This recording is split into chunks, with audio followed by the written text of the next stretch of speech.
안녕하세요. 양연모 성형외과의 양연모 원장입니다.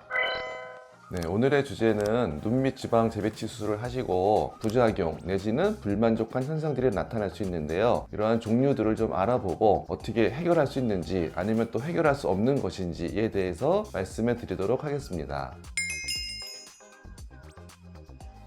이 하안검에 성형외과를 오시는 분들의 목적은 주로 눈밑이 피부가 늘어졌다는 말씀들을 많이 하시지요. 피부가 늘어졌다는 것은 지방 고랑이 깊어 보이거나 혹은 피부가 겹쳐 보이거나 이런 현상들을 말씀하시는 것입니다. 그래서 이런 현상들을 해결하기 위해서 피부 절개를 이용한 하안검 지방 재배치 혹은 결막 절개를 이용한 하안검 지방 재배치술을 하게 됩니다.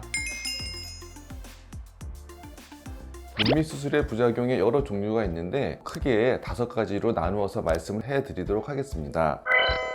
먼저 지방이나 피부가 다 교정되지 않은 경우입니다. 이런 경우는 대개의 경우 하안검에서 피부 절제와 지방 제거만 하고 지방 재배치를 하지 않은 경우가 대표적입니다. 이때는 피부 절개를 이용해서 지방 제거가 아닌 지방 재배치가 제일 중요한 해결 방법이 될 수 있을 것 같습니다. 그 다음에 피부가 살짝 남아서 주름이 보인다 이런 분들도 계신데요. 피부 절개를 이용해서 적정량의 피부를 절제하고 봉합해 준다면은 당겨지는 느낌이 될 수 있습니다. 가장 나쁜 것은 지방 재배치를 분명히 했는데도 불구하고 눈물 고랑이 남아 보일 수 있는 것입니다. 이럴 때는 수술 후 3 내지 6개월 이후에 살펴보았는데도 눈물 고랑이 조금 보이고 선이 남아 보인다면 이때는 필러를 이용해서 주름을 피는 느낌으로 살짝 펴주는 것이 좋은 해결 방안이 될 수 있습니다.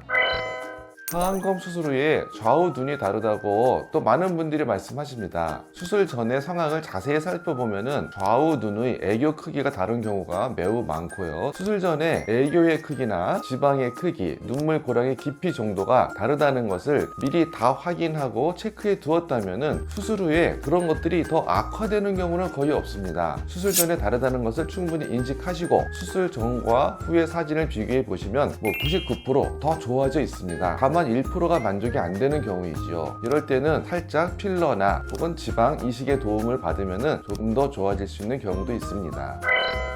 매우 드물기는 한데 눈밑이 울퉁불퉁하거나 뭐가 뭉쳐있다 이런 분들이 생길 수도 있습니다. 이런 경우는 일단 수술 후에 6개월이 경과하지 않았다면 기다려 봐야 될 것 같고요. 보통 이제 딱딱해지는 경우를 의학적으로 섬유화라고 말씀을 드리는데 이런 섬유화라는 것은 수술 후 1달 내지 2달 경우가 매우 심해지고 딱딱해지면서 쪼그라드는 경우가 생기거든요. 그렇지만 이런 경우도 6개월 정도 지나면 대부분의 섬유화는 풀리게 됩니다. 그래서 6개월이 지났는데도 울퉁불퉁하거나 무슨 덩어리가 들어있다면 이것은 전혀 다른 문제라고 생각을 하시는 게 좋을 것 같습니다. 눈밑이 꺼졌다고 말씀하시는 분들이 이건 종종 있습니다. 이거는 사실은 수술 전에 충분히 설명을 해드렸던 것이죠. 불룩했던 지방이 상악골 부위로 지방 재배치가 되면 불룩했던 부위가 아래로 내려가니까 그 부위는 들어가게 되는 것입니다. 그래서 당연한 것인데 그런 거를 미처 잘 모르고 계셨다거나 하셨을 때 수술 후에 눈밑이 꺼졌다 그래서 싫다 그런 말씀하시는 분이 계신데 그럼에도 불구하고 나는 굳이 꺼진 부위를 어떻게 더 채워야 되겠다 그런 생각을 하신다면 아주 적은 양의 지방 이식이나 혹은 필러를 이용해서 조금 보충할 수도 있을 것 같습니다. 5번째로 가장 심한 부작용인 안검 외반, 안검 내반이 이제 생길 수 있는데요. 안검 외반이라는 것은 하안검에 피부를 과다하게 절제하거나 했을 때 피부가 모자라겠지요. 근데 봉합을 하면은 당연히 이렇게 뒤로 뒤집어지는 현상이 나타나겠지요. 이런 것을 안검 외반이라고 합니다. 안검 내반은 이와 반대입니다. 결막 절개 수술 같은 경우를 했는데 안에서 어떤 염증이나 문제가 생겨서 결막 안쪽에서 딱딱해지는 것이지요. 쪼그라들고요. 그러면은 이 안검이 안으로 말리겠지요. 그래서 안검이 이렇게 안으로 들어가는 현상을 안검 내반이라고 합니다. 안검 내반 증상은 사실 잘 생기지 않고 염증이나 출혈이 생겼을 때는 안검 외반이 주로 생길 수가 있습니다. 이런 일이 생기면 안 되지만 이것도 초창기에 2-3달 정도에는 보일 수 있는데 이럴 때도 너무 불안해하지 마시고 돌아오는 경우가 많거든요. 6개월이 경과했는데도 안검 외반이 좀 보인다. 이럴 경우에는 외환각 교정술이라 그래서 외측을 뼈 부위의 골막에 고정해주는 수술을 하면은 다 교정이 될 수 있습니다. 다 교정 방법이 있으니까 너무 불안해하지 마시고 기다리시면 될 것 같습니다.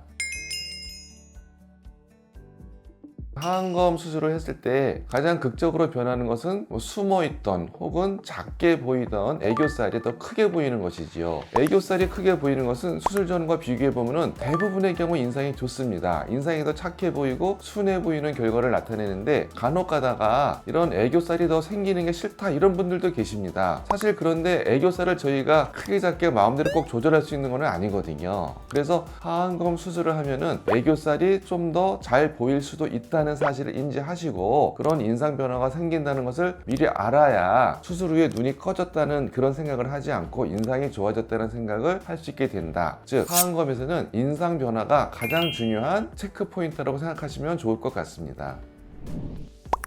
네, 오늘은 하안검 지방 재배치 혹은 결막절개, 피부절개 후에 나타날 수 있는 여러 가지 부작용들에 대해서 알아보았습니다. 개인마다 눈의 상태가 다르니까 나만 이런 게 아닌가 이런 생각을 적게 하시는 게 좋겠어요. 네, 오늘 영상이 마음에 드셨다면 좋아요, 구독 부탁드리겠습니다. 감사합니다.